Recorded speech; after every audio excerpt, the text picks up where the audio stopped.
Hello everyone. In previous lecture, we will discuss about the introduction of neutrophils. In this video, we will discuss about the function of neutrophils and its mechanism. तो start करते हैं introduction से। जैसे कि हमने पहले भी देखा प्रीवियस लेक्चर में कि हमारे न्यूट्रोफिल्स बहुत सारा एंजाइम सीक्रेट किया था और जो कि माइक्रो ऑर्गेनिज्म या फिर हम बोल सकते हैं बैक्टीरिया को क्या कर रहे थे, वायरस को क्या कर रहे थे, किल कर रहे थे। तो एक चीज़ तो इससे क्लियर हो गई है कि ये क्या करते हैं, neutrophil plays an important role in defence mechanism of body, मतलब बॉडी के डिफेंस में अपना एक योगदान देते हैं। Apart from this these are motile in nature. Motile जो वर्ड है ना, इसका मीनिंग आप समझ सकते हो मूवमेंट से। इसका क्या मतलब है कि आपके जो न्यूट्रोफिल्स है वो मोटाइल रहेंगे, मूवमेंट करेंगे पूरे ब्लड सर्कुलेशन में। And important thing is that अगर ये मोटाइल है तो हमारी पूरी बॉडी में क्या करते हैं, wander freely throughout the body, हमारी पूरी बॉडी में घूमते रहते हैं। और सबसे इम्पोर्टेंट चीज़, they provide the first line of defence, ठीक है, विथ मोनोसाइट्स। क्या करते हैं, first line of defence. First line of defence का क्या मतलब है, फर्स्ट लाइन ऑफ डिफेंस का ये मतलब है, अच्छा और किसके अगेंस्ट, एक चीज़ और, अगेंस्ट बैक्टीरिया और virus. First line of defence तो प्रोवाइड करेंगे किसके अगेंस्ट, बैक्टीरिया और वायरस के। मतलब अगर आपकी बॉडी में कोई भी बैक्टीरिया वायरस एंटर करता है तो उससे इसके खिलाफ डिफेंस, अपन बोलते हैं ना कि इसे डिस्ट्रॉय करना है। जो पहला इसे डिस्ट्रक्शन कॉज करेगा वो होंगे हमारे न्यूट्रोफिल्स, और किसके साथ, अलोंग विथ मोनोसाइट। मतलब आपकी बॉडी में सबसे पहले जो डिफेंस देता है ना, वो देते हैं मोनोसाइट और न्यूट्रोफिल। इसीलिए इस डिफेंस को बोला जाता है फर्स्ट लाइन ऑफ डिफेंस। सबसे पहले डिफेंस यही प्रोवाइड करते हैं बाय डिस्ट्रॉइंग द बैक्टीरिया और वायरसेस। अब हम देखेंगे इसका मैकेनिज्म ऑफ एक्शन। तो अब तक हमें एक चीज़ तो समझ में आ गई कि न्यूट्रोफिल्स का काम है डिफेंस मैकेनिज्म का, और डिफेंस मैकेनिज्म का कैसे काम है कि बैक्टीरिया, वायरसेस या फिर माइक्रो ऑर्गेनिज्म को किल करके। अब हम देखते हैं कि एक्चुअल में ये माइक्रो ऑर्गेनिज्म को कैसे किल करता है, means the mechanism of action, कि ये कैसे डिस्ट्रॉय करेगा, उसका मैकेनिज्म क्या है। तो क्योंकि इन्फेक्शन को किल करना है तो पहले तो इन्फेक्शन ही होगा। तो स्टार्ट करते हैं इन्फेक्शन से कि क्या हुआ, हमारी किसी भी बॉडी के एक टिश्यू में, एरिया में, पार्ट में या फिर खुद ब्लड वेसल में क्या हुआ, इन्फेक्शन हुआ। जैसे ही इन्फेक्शन हुआ हमारी बॉडी न्यूट्रोफिल्स को पता चला कि भाई इन्फेक्शन आया है, देन क्या होंगे कि हमारे न्यूट्रोफिल्स होंगे रिलीज। और कैसे, एट अ लार्ज नंबर, बहुत ही लार्ज नंबर में। कहाँ पर रिलीज होंगे, at the site of infection, कि जिस भी पार्ट में आपका क्या हुआ है, इन्फेक्शन हुआ है, ठीक है। इसके अलावा अब क्या होगा कि जब ये इन्फेक्शन हुआ और ये न्यूट्रोफिल्स रिलीज हुए, ये तो वहाँ रिलीज ही हुए हैं। कैसे समझते, एक डायग्राम बनाते हैं कि अपना क्या है, ये अपना एक पार्ट है, एक ऑर्गन है, यहाँ पर हुआ है इन्फेक्शन। इसके बाजू से अपनी क्या है, पूरी ब्लड वेसल। इसके बाद ब्लड वेसल तो फैले ही, लेकिन अपन को पता है कि हर ऑर्गन में बड़ी ब्लड वेसल नहीं जाती। इसके कुछ पार्ट स्मॉल कैपिलरीज यहाँ सप्लाई करेंगी, इस तरीके से यहाँ पर स्मॉल कैपिलरीज। तो जैसे ही यहाँ पर इन्फेक्शन हुआ, इस पूरे ब्लड से यहाँ पर होने लगेंगी हमारी न्यूट्रोफिल्स इस एरिया में रिलीज। यहाँ पर क्या हो जाएंगी, हमारी न्यूट्रोफिल्स रिलीज। अब ये न्यूट्रोफिल्स तो यहाँ पर रिलीज हुई ही हैं बहुत ही ज़्यादा नंबर में। सेम टाइम पर क्या होगा कि न्यू न्यूट्रोफिल्स और बनेंगी। ये तो रिलीज हुई ही हैं, इसी टाइम पर न्यूट्रोफिल का प्रोडक्शन बढ़ जाएगा। क्या बढ़ा, न्यूट्रोफिल्स का अपना प्रोडक्शन। सेम टाइम, ये नोट करने वाली चीज़ है, new neutrophils are also produce in progenitor cell. Progenitor cell में अपन ने पहले देखा ना, प्रोजीनेटर जो कि जनरेट करेंगे, प्रोड्यूस करेंगे, प्रोड्यूस और जनरेटर जो कि प्रोड्यूस करेंगे ऐसी सेल। और ये प्रोजीनेटर सेल कौन सी होंगी, अगर आप लोग थोड़ा सा याद करें, अपन ने देखा था एरिथ्रोपोइसिस, जिसमें थी ना हमारी कॉलोनी फॉर्मिक यूनिट एरिथ्रोसाइट, और एक थी हमारी colony formic unit granulocyte.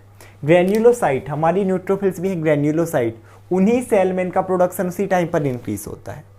Interesting चीज़ ये है, और आप लोग के माइंड में क्वेश्चन आ रहा होगा कि क्यों इस टाइम पर प्रोडक्शन इंक्रीज क्यों हुआ। बिल्कुल अच्छा क्वेश्चन। रीज़न ये है कि आप कभी भी देखना, जब भी ऐसे अगर नॉर्मली कोई वॉर और नहीं चल रही, तो जैसे आर्मी के मैन सोल्जर 100 की ज़रूरत है, बस 100 ही रखेंगे, इससे ज़्यादा नहीं रखते। लेकिन जब भी देखना कि अगर वॉर स्टार्ट हो जाए तो वो 100 तो रहेंगे ही, साथ ही साथ उसी टाइम पर अलग से भी फौजी, अलग से और आर्मी बुलाई जाती है कि ये 100 तो लड़ ही रहे हैं, 50 और ला के रखो, क्योंकि पता नहीं इन्हें कब कौन सी इंजरी हो जाए, कब होता है ना यार कि कोई भरोसा नहीं रहता लड़ाइयों में। सेम ऐसे, क्योंकि ये न्यूट्रोफिल्स तो रिलीज हुई, लेकिन ये फिक्स नहीं है कि इस इन्फेक्शन को मार देंगी, ये खुद भी किल हो सकती हैं, इसीलिए हमें पहले से आर्मी बना के रखनी पड़ेगी। तो सेम टाइम पर न्यू न्यूट्रोफिल्स ऑल्सो बनी। ठीक है, अब इसको अपन छोड़ते हैं, अपन किन पर आते हैं जो ये रिलीज हुई हैं। अब जो ऐसे ये यहाँ पर न्यूट्रोफिल से रिलीज हुई हैं, ये क्या करेंगी, ये मूव करेंगी इन्फेक्टेड एरिया की ओर, क्योंकि इन्हें से डिस्ट्रॉय करना है ना टुवर्ड्स द इन्फेक्टेड एरिया। और अब क्योंकि ये कैपिलरीज नैरो रहेंगी, तो अपन ने प्रोसेस देखी थी ना कि नैरो कैपिलरीज से जाना डायपिडेसिस। सो ये क्या करेंगी, रिलीज न्यूट्रोफिल्स मूव, ठीक है, towards the infected site by diapedesis. Diapedesis के थ्रू मतलब इसकी होंगी ना, क्योंकि कैपिलरीज से जाएंगी। लेकिन अब एक चीज़ और, ये यहाँ जा क्यों रही हैं, इन्हें बता कौन रहा, दैट इज कीमोटैक्सिस। अपन ने कीमोटैक्सिस प्रोसेस पढ़ी थी ना कि अट्रैक्शन होता है, WBC का अट्रैक्शन, न्यूट्रोफिल्स भी WBC towards the infected area. तो ये था हमारा कीमोटैक्सिस। अब एक और इम्पोर्टेंट चीज़ कि कीमोटैक्सिस कैसे हो रहा, इस न्यूट्रोफिल्स का अट्रैक्शन, मतलब ये अट्रैक्ट क्यों हो रही है, न्यूट्रोफिल्स अट्रैक्ट हो रही है ना इन्फेक्टेड एरिया की ओर, क्यों अट्रैक्ट हो रही है। रीज़न ये है कि जब यहाँ पर इन्फेक्शन हुआ, इस इन्फेक्शन से निकलते हैं कुछ केमिकल सब्सटेंस, जो कि ये केमिकल सब्सटेंस करेंगे इस न्यूट्रोफिल्स को अट्रैक्ट। तो इन्हें हम बोलते हैं कीमोटैक्सिस। इन्हें हम क्या बोलेंगे, कीमोटैक्सिन्स। कीमोटैक्सिन्स क्या है, ऐसे सब्सटेंस जो न्यूट्रोफिल्स को अट्रैक्ट कर रहे हैं टुवर्ड्स द इन्फेक्टेड एरिया। और यही जो प्रोसेस है अट्रैक्शन की, ये है कीमोटैक्सिस। और जो स्क्वीज होके जा रही हैं, इसे बोलते हैं डायपिडेसिस।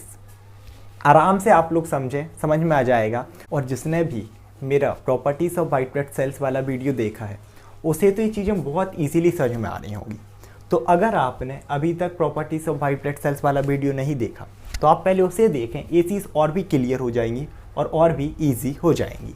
तो अभी तक हमने देखा कि हमारे एक पार्ट में इन्फेक्शन हुआ, उसी टाइम पर हमारी न्यूट्रोफिल्स रिलीज हुई और वो मूव कर कहाँ पर हुई, इन्फेक्टेड एरिया साइट में। अब जैसे ही वो इन्फेक्टेड एरिया साइट में पहुँची, मतलब when they reach the infected area, पहले तो वो क्या करेंगी, यहाँ पर पहुँची हमारी न्यूट्रोफिल्स, अपन अलग कलर से बनाते हैं। क्या हुआ कि हमारी न्यूट्रोफिल्स यहाँ पर रीच हुई। दूसरी चीज़ बात, अब ऐसे करेंगी सराउंड, पूरा इस एरिया को क्या कर लेंगी, घेर लेंगी। और घेरने के बाद दे अटैच्ड विद दीज एरिया, ये इनके साथ एकदम क्या हो जाएंगी, इस एरिया के साथ अटैच्ड हो जाएंगी। अब अटैच्ड होने के बाद यहाँ पर एक और इम्पोर्टेंट चीज़ ये लिखी हुई है कि each neutrophils can hold about 15 to 20 organism at a time. आपकी हर एक जो न्यूट्रोफिल्स रहेगी, क्योंकि इन्फेक्शन हुआ है, अब जो भी बैक्टीरियाज हैं मिलियंस ऑफ नंबर में आते हैं, थाउजेंड्स मिलियंस में। अब इनका नंबर बहुत ज़्यादा होगा, एकदम मिलियंस में भरे होंगे। तो आपका हर एक न्यूट्रोफिल्स, आपका एक न्यूट्रोफिल्स लगभग 15 से लेकर 20 बैक्टीरिया, जो भी माइक्रो ऑर्गेनिज्म होगा और दूसरा भी हो सकता है, उसको होल्ड कर सकते हैं। यहीं पर ये लाइन लिखी हुई है। अब ये क्या करेंगे, यहाँ पर आए थे, सराउंड किया, इनके साथ अटैच्ड हुए। अब क्या करेंगे कि हमारी ये न्यूट्रोफिल्स इनको करेंगे एनगल्फ, इन बैक्टीरिया को, इन माइक्रो ऑर्गेनिज्म को। So first neutrophils engulf the bacteria, और कोई भी फॉरेन बॉडी हो सकता है, जैसे मैंने बताया फंगाई, वायरस। देन इसको एनगल्फ करने के बाद इसे करेंगे destroy them by means of phagocytosis. अगर फैगोसाइटोसिस याद हो, कोई ये आया बैक्टीरिया, आपकी सेल ने इसको एनगल्फ किया, फिर ये बन रहा था ऑटोफेगोसोम। प्राइमरी लाइजोसोम के साथ क्या होता है, कंबाइन, बनता है सेकेंडरी लाइजोसोम। और सेकेंडरी लाइजोसोम में होते हैं हाइड्रोलाइटिक एंजाइम, जल अपघटित एंजाइम, जो कि पूरी सेल को डिस्ट्रॉय करते हैं। अपन ने फैगोसाइटोसिस डिटेल में पढ़ा। तो एक बार इसे क्विक रिवाइज करते हैं। हमारी बॉडी में हुआ इन्फेक्शन, फिर क्या हुआ, जैसे ही इन्फेक्शन यहाँ पर हुआ, न्यूट्रोफिल्स हुई रिलीज साइट ऑफ इन्फेक्शन में। न्यूट्रोफिल्स यहाँ पर रिलीज तो हो गई, उसके बाद क्योंकि जैसे यहाँ पर इन्फेक्शन हुआ था, यहाँ से निकले कुछ केमिकल सब्सटेंस जिन्हें हम बोलते हैं कीमोटैक्सिन्स, ये करते हैं इन न्यूट्रोफिल्स को अपनी तरफ अट्रैक्ट। इस प्रोसेस को हमने बोला कीमोटैक्सिस। और ये जो यहाँ पर स्क्वीज हो रहे हैं, इसको हमने बोला डायपिडेसिस। अब इस प्रोसेस के थ्रू यहाँ पर इसको रीच कर लिया, किसको, इन्फेक्टेड एरिया को। रीच करने के बाद ये उसे करते हैं सराउंड, और सराउंड करने के बाद हो जाते हैं उससे अटैच्ड, और अटैच्ड करने के बाद आपका न्यूट्रोफिल्स अब इन बैक्टीरिया को या फिर माइक्रो ऑर्गेनिज्म को क्या करते हैं, एनगल्फ, और एनगल्फ करने के बाद इन्हें करते हैं destroy by the means of phagocytosis. I hope आप लोग को कॉन्सेप्ट समझ में आया होगा। तो अब हम देखते हैं कुछ इंपॉर्टेंट थिंग्स जो कि रिलेटेड हैं हमारे न्यूट्रोफिल्स के फंक्शन से, या जो अपन ने अभी ये मैकेनिज्म सीखा ना उससे। पहली टर्म है यहाँ पर रेस्पिरेटरी बर्स्ट। तो what is the meaning of respiratory burst? देखो बर्स्ट का मतलब तो समझ ही जाओ कि ब्लास्ट लास्ट की बात होगी। अपन बोलते ना कि टायर बर्स्ट हो गया, वो बर्स्ट हो गया। दूसरी चीज़ रेस्पिरेटरी, मतलब दो चीज़ें दोनों ही क्लियर हो गई कि एक तो बर्स्ट मतलब कोई इंक्रीज हुई है कोई ना कोई चीज़, दूसरी चीज़ रेस्पिरेटरी, रेस्पिरेशन से रिलेटेड है। अब एक्चुअल में क्या होगा, जैसे अपन ने पूरी प्रोसेस देखी फैगोसाइटोसिस की। सिंपल सी बात है, यहाँ पर बैक्टीरिया आया था, आपके न्यूट्रोफिल्स उसे किल कर रही हैं, और अगर इतना फंक्शन परफॉर्म कर रही हैं, तो जैसे अपन बार बार डिस्कस कर चुके हैं, फंक्शन परफॉर्म कर रहे हैं मतलब यहाँ ऑक्सीजन की रिक्वायरमेंट बढ़ गई, या फिर आप बोल सकते हो कमी हो गई, क्योंकि जितनी ऑक्सीजन थी इन्हें सब क्या कर ली, यूज़ कर ली। बस यही है रेस्पिरेटरी बर्स्ट। या तो आप बोल लो rapid increase in oxygen consumption, consumption means कमी, ऑक्सीजन की कमी में इंक्रीज हो रहा, या फिर आप बोल सकते हो कि requirement, increase requirement, more requirement हो गई। ठीक है, during the process of phagocytosis, जब ये प्रोसेस चल रही है। और फैगोसाइटोसिस या तो आपकी न्यूट्रोफिल्स परफॉर्म कर सकती हैं, या फिर अदर फैगोसाइटिक सेल जैसे कि मैक्रोफेजेस और मोनोसाइट। दूसरी इंपॉर्टेंट चीज़ यहाँ पर पस सेल। अब ये बहुत इंटरेस्टिंग है, आधे से ज़्यादा लोग एग्री कर रहे होंगे सर ये तो हमें जान नहीं था। पस सेल और कुछ नहीं होती, यही आपकी WBC न्यूट्रोफिल्स थी ना, यही पस सेल है। लेकिन कौन सी सेल, जो किल हो चुकी हैं, डेड WBCs। और इसे किल किसने किया होगा, जो इन्फेक्शन था ना बैक्टीरिया, जब इससे लड़ रही थी, ये भी तो कुछ टॉक्सिक सब्सटेंस रिलीज करेगा जो इन्हें किल करेंगी, जिन्हें बोलते हैं टॉक्सिन्स। सो टॉक्सिन्स जो कि किससे रिलीज हुए हैं, फ्रॉम बैक्टीरिया से। और ये कब हो रहा था, इन दोनों की फाइट में, जो कि कब रिलीज हुए, during fight between white blood cells and bacteria. दो चीज़ें आप लोगों को क्लियर हुई हुई। तीसरी सबसे इंपॉर्टेंट चीज़ दैट इज पस, जिसे अपन हिंदी में आप लोग बोलते हो मवाद। ये बहुत इंटरेस्टिंग है, आज ज़्यादा लोग बोल रहे होंगे सर यही तो हमें जानना था कि पस है क्या, तो और कैसे बनी। तो पस एक्चुअल में कुछ नहीं है, यहाँ पर आपकी WBC किल हुई थी, इस फाइट में कुछ बैक्टीरिया भी किल होंगे, और यही आपस में मिलके वहाँ पर इकट्ठे हो जाते हैं, दैट इज़ पस। आप कभी भी देखना, आपको इंजरी हो, कभी कोई फोड़ा फुंसी हो, वहाँ पर ये बन जाएंगे। तो अगर ये हो रहा तो एक अच्छी चीज़ भी है, मतलब आपका सिस्टम, आपकी बॉडी का डिफेंस सिस्टम काम कर रहा है, तभी तो पस का फॉर्मेशन हो रहा। तो क्या हुआ कि it is the whitish yellowish, आपने देखा होगा इस कलर का फ्लूइड होता है, formed at the site of infection, कहीं पर भी आपकी फुंसी हो जाए, इन्फेक्शन हो जाए, इंजरी हो जाए, एंड कंटेन डेड WBC जो कि किल होंगी, साथ ही साथ डेड बैक्टीरिया। इसके अलावा ये सीरम ईरम भी रहता है। तो ऐसे करके यहाँ पर इसका हुआ फॉर्मेशन। आई होप आप लोग की वीडियो समझ में आया होगा। Thank you so much everyone.